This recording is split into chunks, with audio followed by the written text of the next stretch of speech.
Hey everyone, welcome back. I'm Michael and we're going to be getting right back into some more Reddit stories. If you enjoy the video, make sure to leave a like and subscribe. Now, without further ado, let's begin. This story was posted by a throwaway account in the AIO subreddit. The post is titled, "My wife is way more affectionate after coming back from a bachelorette party. I have been with my wife for 10 years. She has never been an affectionate person and I'm the opposite. I'm very tactile. I love hugging, kissing, cuddling, holding hands, touching her curves. I'm deeply attracted to her and I've done my best to cope with minimal reciprocation. It's been an issue for both of us, nothing deal breaking, we're just different kinds of people and we've accepted that. We still love each other. A month ago, she was gone for a few days at a friend's bachelorette party out of state. I stayed with the kiddo at home. We talked each night before she went to bed, no worries. I've got my insecurities, having been in a prior relationship with a habitual cheater, but she's never done anything that gives me a reason not to trust her. Everything's good."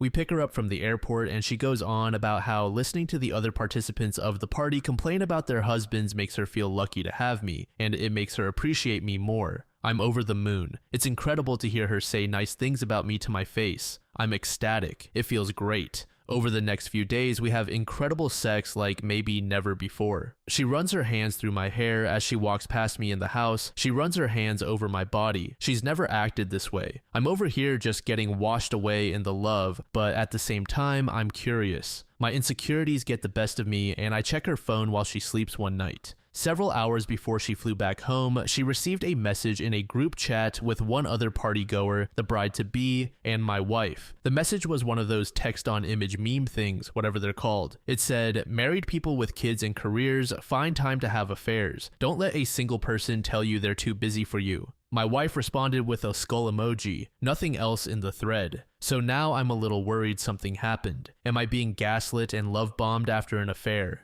Did she actually alter her perspective during her trip and is making a concerted effort to show appreciation? Am I overreacting? Update. I wasn't expecting so many comments the first time around. It was a good reminder of what a petri dish humans on the internet are. After going through everything, the majority of comments supported that my wife was being truthful with me, and like I said, I've never had a reason not to trust her. I appreciate everyone who had level-headed takes. It helped me remember how wonderful of a person my wife is and provided impetus for me to make the conscious decision to shut out my insecurities and truly trust her. It was entertaining to see the few trolls give their 2 cents, and a couple of bizarre DMs really spiced things up. We have had a couple of heart-to-heart conversations since my first post, and at this point, we're in the best place maybe ever in our relationship. Our communication has never been so transparent, honest, and empathetic. I brought up the meme, the group chat, etc., and because my wife is so comfortable and understanding, she wasn't upset. She didn't take offense because I was able to communicate that it stemmed from my own insecurities. Nothing she did. She explained that during the trip, the other woman in the smaller group chat, not the engaged one, sent the meme after talking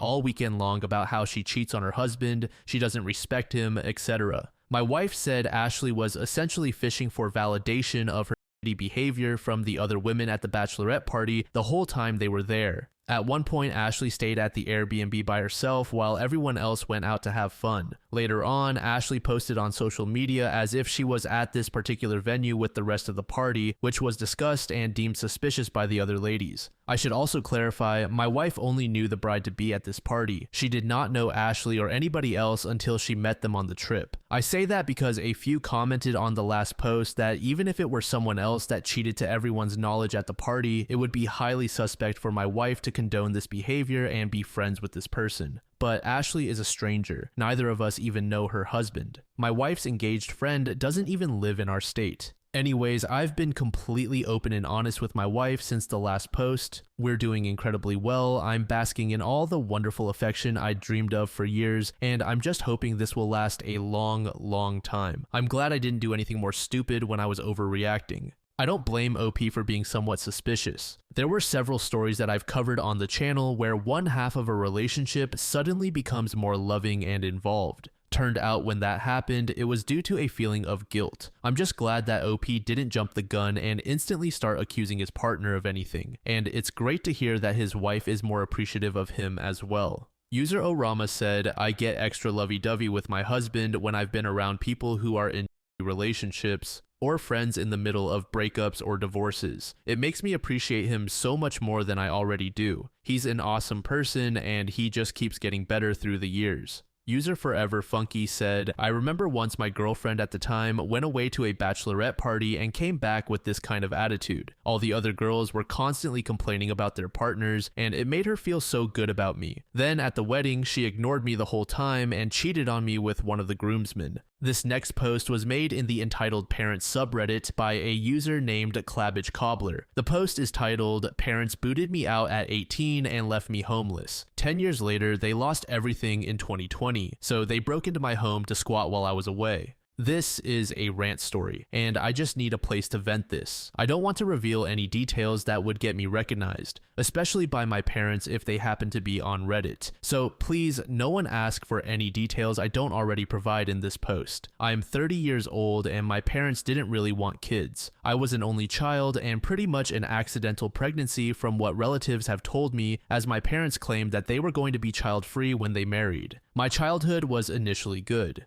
but I think after I started growing out of the cute and adorable phase, my parents were less inclined to spend time with me. They both worked and had their own business that they started together. That business was their life, and I was always second fiddle to it. Any other close family members like my grandparents lived states away, and I barely knew anything about them until I was an adult. So I had no other family around my entire childhood. I was practically raised by TV and my school teachers. My own birthdays by the time I became a teenager were often spent without my parents, as they'd just give me some money and tell me to go out and buy whatever I wanted. It was more or less the same with Christmas and sometimes even back to school shopping. We wouldn't have even had a Christmas tree after I turned 10 if it weren't for the fact I convinced my parents to buy a fake one I could build up and then take apart later every year. If I were to describe my parents, think of them as those people who always wear black, drink lots of wine, and look down their noses at people, and the last I saw of my parents, they still looked and acted the same way. Although my father was always wearing a toupee now. When I turned 16, I asked my parents if I could work part-time for them at their business, and they just told me they had no open positions or anything like that. They may as well have just come right out and said they didn't want me there. After I turned 18, my parents told me that since I was an adult, they expected me to move out as soon as I was able. I was working part-time because I was still in high school and I didn't have anywhere near enough saved for college. Not long after high school ended, my parents told me to pack up and move out. They got an official eviction notice that gave me 30 days and everything. They didn't even help me move. I had to get help from a friend's dad who owns a truck. I ended up renting a crappy apartment and working retail. I had no real life experience and no time for college. Then after just a few months, I got fired because my manager legitimately had it out for me and wrote me up for the stupidest things. I don't even remember what they were anymore, but I wasn't the only one the manager treated that way. I called corporate about it and so did a few other people. Corporate looked into the manager and they were soon fired for various reasons, not many of which I actually know since it was mostly kept quiet. But someone told me theft of cigarettes was a part of it, and the manager was a chain smoker. Corporate refused to rehire me and only said that they changed the record to say I was laid off instead of terminated so my resume would still be clean. Guess they considered me damaged goods or something. I ended up going broke pretty fast because I was terrible at managing my own money and couldn't find steady employment. So I lost my apartment. I went back to my parents begging for help, but they refused to take me in, not even for a little while to get back on my feet. I ended up homeless and living out of a tent in someone's backyard in winter. My friends had all moved on to college, some in other states, and I was a broke kid taking whatever work I could to stay alive. My salvation came when one of the neighbors of my parents found out I was living out of a tent and offered to take me in for a little while so I wouldn't freeze. She helped me badger my parents into telling me how to get in touch with the other members of my estranged family. My parents did not want to say. My guess is out of fear of being judged for throwing their son out the way they did, but they coughed up the info and gave me a list of contact details, and then told me not to bother them ever again. I called my grandparents from my father's side of the family, and they were very surprised and happy to hear from me because they hadn't seen me since I was an infant. And I'm their only grandchild. My grandparents, after finding out my situation, flew me over to live with them as soon as they could. They basically adopted me. My parents didn't even see me off at the airport, despite being invited to. I had zero contact with them for pretty much a decade. My grandparents said they despised my parents for treating me so poorly and legally disowned them by striking them from their wills. My parents, I'm told, were not happy to hear that, but they also said it didn't really matter because they were plenty well off and didn't need anything from my grandparents. How wrong that statement turned out to be. After about a year of living with my grandparents, I was able to afford to start going to community college. I got an associate's degree, got a decent job thanks to a recommendation from my grandpa, and eventually my grandparents offered to sell me their house so they could retire to Arizona. My grandma wanted to live in a warmer climate as the cold winter was getting harder and harder on her health every year. I was sad to see them go, but I happily bought the house. They sold it to me for 1/3 of its value, and I'll have it paid off in a few more years. My job has me going away on the road periodically, so I can end up away from home for weeks at a time. Not that I mind the travel, I have no pets or a girlfriend or anything like that. I wouldn't have time for them right now, but in a few years when I have some things in order, I'll make time. I don't want to stay a lonely bachelor forever. Then, one day in late 2020, I came home after being away for over 2 weeks, only to find a large white van I did not recognize in my driveway. I was getting ready to call the police when I noticed the van had the logo from my parents' business on the side of it, and I felt dread. Yes, my parents were there. They'd broken in somehow and were living out of my home. And they had the nerve to greet me like we were buddy-buddy the moment I walked in. I told them to get the hell out and they refused because it was grandma and grandpa's house. I said it wasn't their house anymore. They'd sold it to me when they retired. They'd have known that if they were in any way involved with my life. But they threw me to the wolves 10 years prior with no life experience. We argued and they refused to leave. My father told me it was his parents' house first, and that meant he and my mother had the right to live there if they wanted. I walked right into my bedroom, locked the door, and called the police. When the cops showed up, they were of no help. My parents claimed to them that they had already been there long enough to have residency, which was a complete lie, but I had no cameras to prove they weren't there a month. My neighbors had no cameras either, so it was my word against my parents over how long they'd really been there, and they were claiming squatters' rights. They told police they had a verbal rental agreement with me and that I was trying to illegally evict them for no reason. My mother even put on the waterworks when saying that. The police told me it was a family dispute and to file eviction with the courts to get them out. And this was in 2020.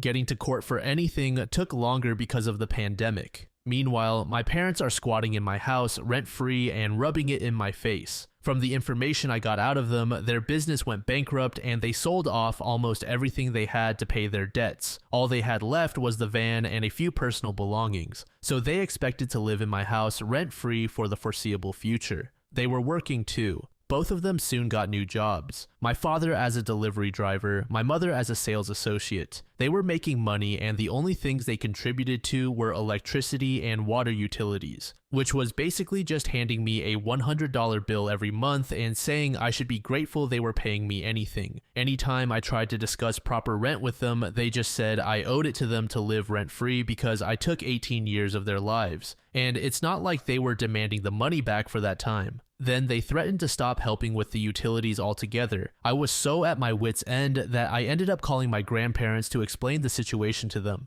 They were very unhappy and spoke with my parents, but my parents still said they had the right to stay in my home and refused to budge. My grandpa told me he was sorry it had come to this, and that if they hadn't sold me the house, my parents wouldn't have invaded. I told him not to worry. I'd already filed for a legal eviction and would get it soon enough, and my parents already knew that they were on borrowed time. I made sure to say that in earshot of my parents too. They responded with the silent treatment. My father was away most of the time, driving a delivery vehicle 6 days a week, which was a job really not to his liking, and my mother basically tried to take over my house in her spare time. She demanded I let her rearrange my living room and even tried to force me to give her and my father the master bedroom because they were my parents and they deserved better, as she put it. I vetoed both of those things and said they don't deserve better, and to stop trying to act like I owe them anything. I didn't ask to be born, and it's a normal obligation for parents to raise their own children, and all they were doing was trying to assert dominance to try and keep me from kicking them out. Finally, after 4 months and now into early 2021, I managed to take my parents to court over their squatting. We only needed to go to court because they fought the eviction and tried to gaslight me into rescinding it. They tried to use the fact it was formerly my grandparents' house, and the fact that they were giving me $100 a month as some sort of leverage of residency, but there was no real rental agreement, and they were smart enough not to try and forge one as that would have been fraud. So the judge ordered that they needed to be out in a maximum of 30 days because they have zero claim on my house. After court, they confronted me and said they were disappointed in me for kicking out my own flesh and blood. I couldn't help but laugh and called them hypocrites because that's exactly what they did to me without a care in the world for my well-being. They had no love for me, so I have no love for them. I owed them nothing. They just tried to act like everything that was mine is theirs, but they had no right to call themselves my parents because they've never really acted like it.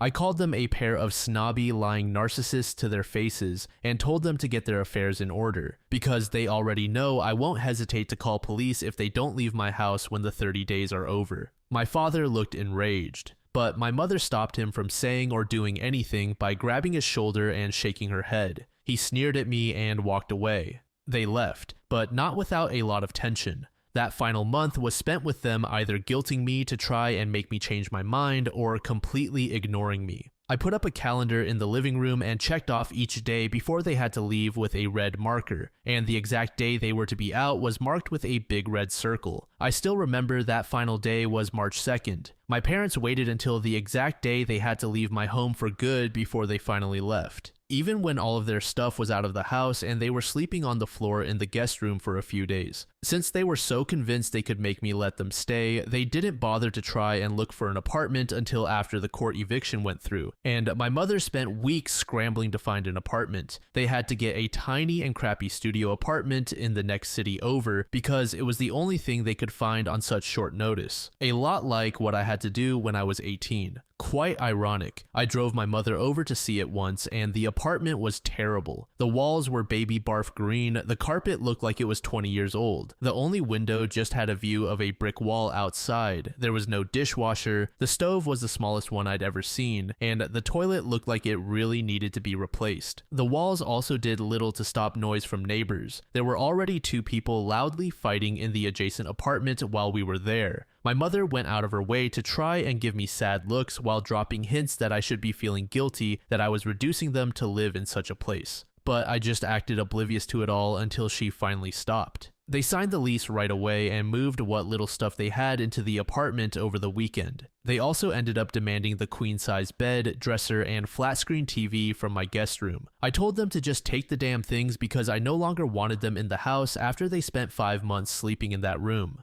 They looked at me like I was treating them as though they were diseased and demanded nothing more. The moment they had to leave for good, I started changing the locks on all exterior doors. All their stuff was at the apartment, and they'd spent their last night in my guest room. They watched me start ripping the old lock off the front door as they were getting into the van. They said nothing, I said nothing, but they just sat and watched me for a while until I had the new doorknob on. Then they finally left. I breathed a massive sigh of relief the second that van went down the road. I figured karma had finally come for them and they could live under a rock for all I cared. But nope, my grandparents heard from them recently. They'd called them to brag that they had a new business similar to their old one in the same state as I'm living in now, and they are basically on track to be right back to where they used to be in life prior to the pandemic, which was making good money and looking down on others. I've already Googled their new business, and it seems like it's doing well. They have many positive reviews and everything. I'm pretty friggin' resentful, truth be told. They put me through being homeless, squatted for next to free at my house for months, then went right back to being the snobby, wine-drinking business people they used to be. If karma is real, it's taking too damn long. Edit. I would like to thank everyone for all the constructive advice. And many of the points that are being made on selling the house I'm realizing have merit. I've asked my grandparents if it'd be a good idea if I moved closer to them. They told me that if I want to sell the house, then to go right ahead. My parents will have no clue where I am if I move away. So I'm heavily considering it now. I'm going to see if the company I work for can transfer me down south. I think I wouldn't mind the warmer climate anyway. I have hated winter since the time I had to live in a tent. I don't have many friends where I currently am as I'm kind of a loner, so it wouldn't be too hard to start over somewhere farther away. I'm attached to this house, but it's not like I grew up in it, so I will consider moving. Yes, I understand the need for more cameras and will be looking into that. As for those wondering how my parents broke in and fooled police, well, it's stupidly simple. My parents got in through a window I forgot to lock. They just pulled the screen off and opened it to get right in. Then they found my spare house keys I kept hanging on a hook near the kitchen and copied them.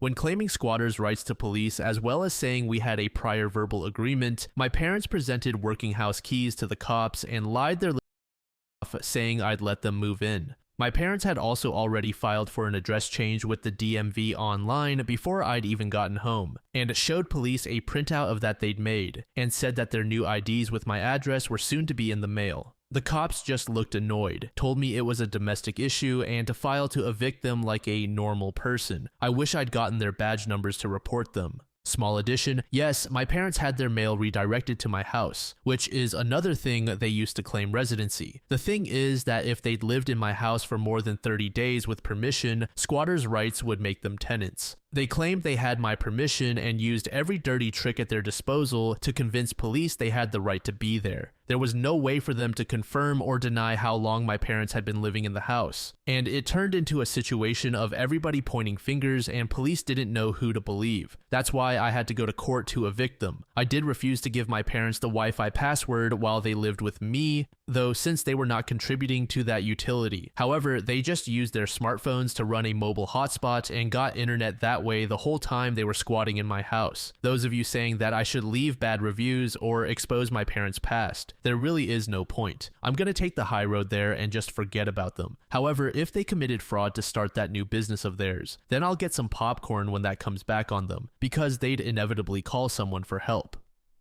Edit 2, for those who don't believe the 30-day thing with squatters. Here's a direct law on the matter. In most areas, anyone who lives on your property for more than 30 days with permission can claim rights as in the eyes of the law, they become your tenants. When this happens, you will usually need to carry out an eviction procedure. However, in the case where permission was never given and an unoccupied property is forcibly entered and lived in, there are still rules you must follow. My parents falsified permission and lied about how long they'd been in my house. That's why it took 5 months to get rid of them. Now you know. Update. Well, I decided to make some inquiries and spent a couple of days asking around the family about how my parents got their new business off the ground. It's pretty unusual that they were able to come back from bankruptcy and get a new business started in under 2 years. No, it's not an MLM for those who thought so. Even my parents wouldn't resort to doing that crap. They undoubtedly think MLMs are beneath them. My parents' new business is comparatively smaller than their previous one too. I'd say about half the size. Before they had at least 2 employees. Now it's just the 2 of them.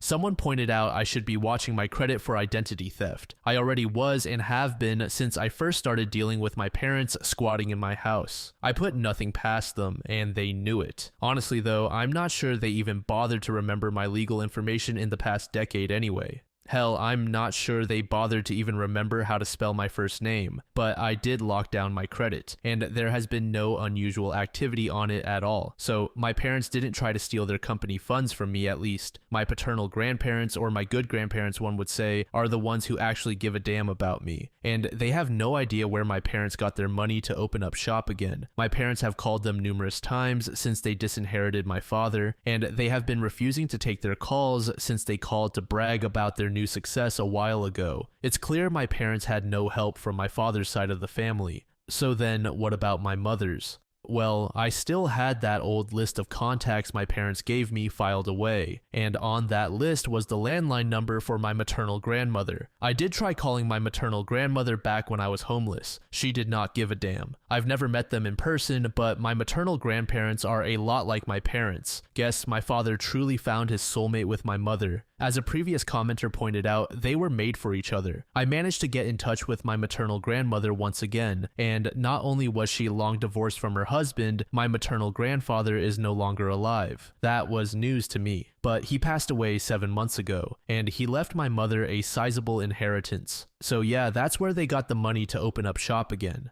My maternal grandmother sounded so proud of them too. She had little interest in speaking of much else. And it's likely why my parents called my grandparents to brag about how they are so successful again. They wanted to rub salt in the wound since my good grandparents cut them off. I really don't care though, and neither do my good grandparents. Everyone on my paternal side of the family all say my parents can go kick rocks. They want nothing to do with them. I'm not the only one my parents have jaded. My mother's side of the family is full of divorcees and drunken loners who all hate each other and just pretend to act civil. My father's side are what I'd call just very normal and nice people. My father, though, burned bridges time and time again. When I was born, my grandparents wanted to be in my life, but for some reason, my parents kept me from them. Why they did this, I'm not entirely sure, but I think it's because they didn't want to be judged on their own parenting. I'd have been happier if they'd sent me to boarding school or to live with my grandparents. But I guess narcissists aren't truly happy if they don't have someone else to put down. I can only imagine the stuff they said about me behind my back my entire life. Either way, it seems my parents did nothing illegal to open up a new business. Nothing that can be reported to something like the IRS anyway. There's no law against using funds from inheritance as seed money for self-employment. My mother, like me, was an only child, so she got everything when her father died, including his house and land.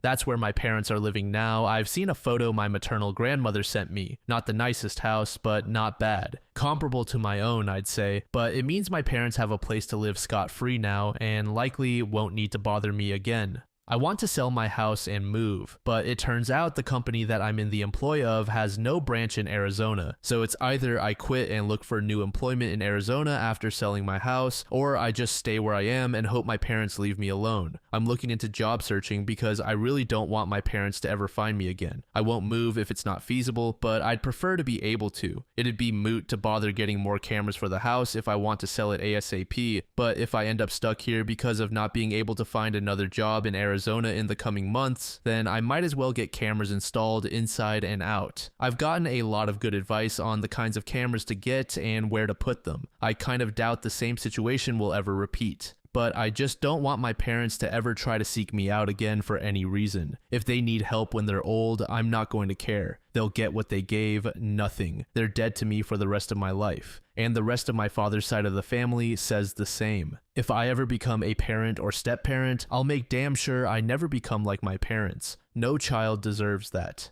User Boring History Fan said, "It's a little sad that OP feels the need to upend their entire life just to get some distance from these.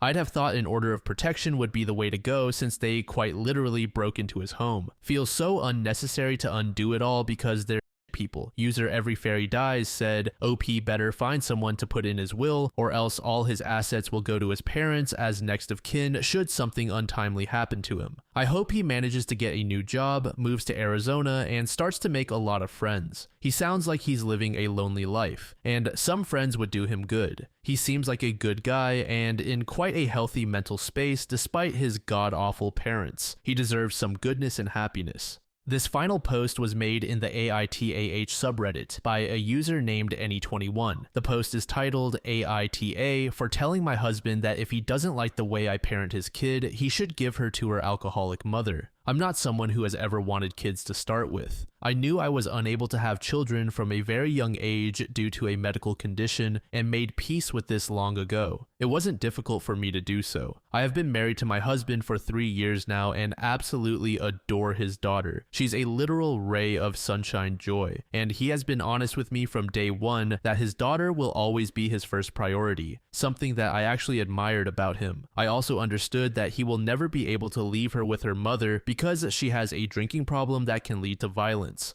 However, recently he started being very judgmental of everything my stepdaughter and I do together. His daughter is now 7 years old, and a few months ago she fell during practice and fractured her arm. He was very worried about her, and I was too. But he has always been very protective of her. When I told him that he should relax, that she'll be alright, and that he can't control every aspect of her life as a way to comfort him, he told me that he'll never be someone like my father. Something that really hurt me, but I let it slide. After this incident, he started throwing comments here and there about how I'm being careless with her, or how I'm not fit to be around her, or how I sometimes act so childish with her. A few days ago, I was going to pick her up from school but was 15 minutes late due to a holdup at work while he was out on a business trip. I felt that she was upset about waiting this long because she never had to wait this long before, but she didn't complain. I just felt it. She was not as upbeat as she usually was, so I decided to cancel my plans for the weekend and spend some time with her, with the promise that all studies would be done on Sunday, which almost always was the usual case. We had what she called a girls-only day till dad comes home.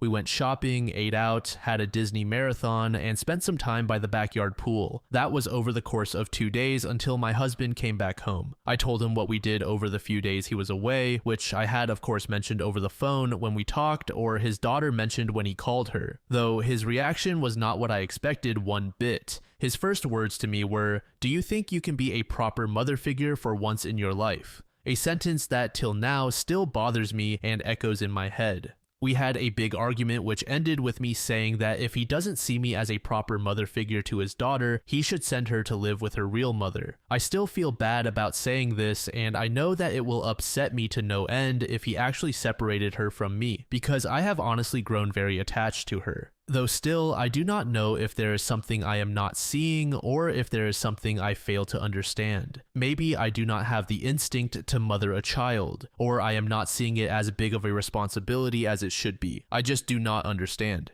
Update. First of all, thanks to everyone who commented and tried to help with any insight about this. I really appreciate it. This turned out to be more of a rant than expected, so sorry in advance. So the issue with his daughter has actually not been about the way I am with her, but a totally different thing. In short, he is not cheating on me, but he thinks I might have cheated on him. There was someone in his ears, and it's his mother. Apparently, my mother-in-law didn't like me from day one, and I was stupidly oblivious to how deep it ran. Yes, a part of me did not allow myself to be fully relaxed around her, and I was kind of on guard because she was excessively nice at times, but I never imagined her dislike ran this deep. It was normal for her to call me names behind my back, say I'm not on their level, tell my husband that I'm using him for his money, even though until his latest promotion, I was making more than him, and he always joked to mention in front of his family that I was the breadwinner. Now it makes sense why. Also, I was told that whenever my husband stood up for me, her response was, "It's not like she'll be the mother of my grandchild one day." It kinda makes sense now why she had a whole hissy fit when I miscarried the first year of my marriage, as I never went into details about my medical condition with her. I just mentioned I couldn't have a child of my own. Another thing was last year's Mother's Day when my stepdaughter asked her grandma if she could get a gift to mom. Her grandmother went on to explain that she should never call me mom because I'm not her actual mother. I'm just Mila. This last thing specifically I fully believe because I remember it being around the time that my husband asked me how would I feel if his daughter referred to me as mom.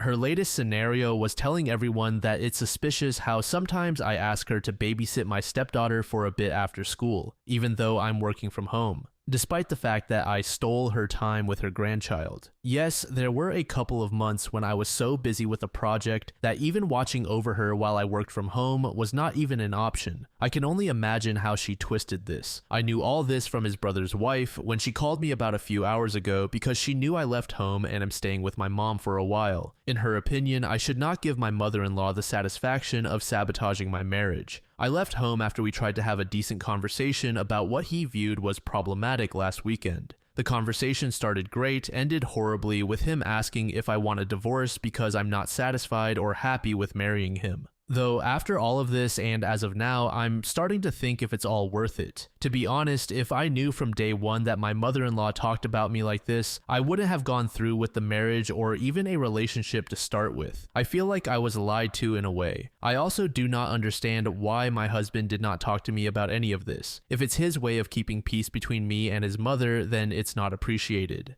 I'm almost tempted to just call him and tell him that it's either he cuts his mother off from our marriage or at the very least expects me to not have any relationship with her, or everyone should go on their separate way. My mind is currently working in overdrive and I probably won't be able to even talk to him and come up with some sort of solution until my feelings are not clouding my thought pattern.